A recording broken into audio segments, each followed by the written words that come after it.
abbiamo invitato Annalisa Arduini, presidente di Vegal. Parliamo sempre di finanziamenti europei, però stavolta c'è un progetto che coinvolge diversi comuni del Veneto orientale, non solo quelli soliti, insomma. Sì, in realtà noi con il CDA di lunedì abbiamo stanziato, in seguito a un incontro che abbiamo fatto con tutti i comuni che rientrano nell'ambito del nostro piano di sviluppo locale, abbiamo definito la destinazione dei residui che avevamo.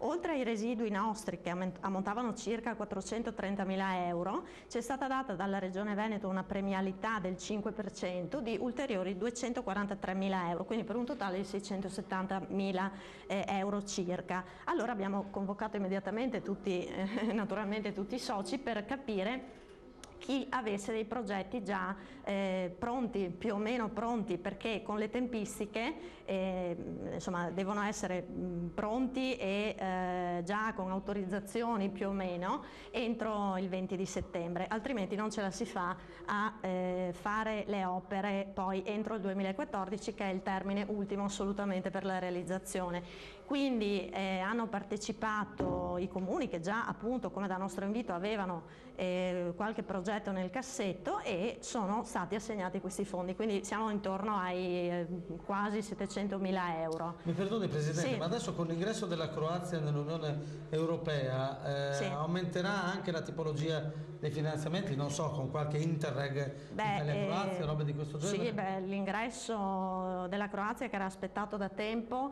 ci consente poi di definire anche tutto l'arco, no? Veneto, Friuli, Slovenia, Croazia, per avere questi progetti di collaborazione. Noi abbiamo già in piedi qualche Interreg, ora benvenuta la Croazia veramente, perché ci consentirà di fare ancora di più. Ringraziamo la Presidente di Vegal, Annalisa Arduini, linea alla redazione centrale.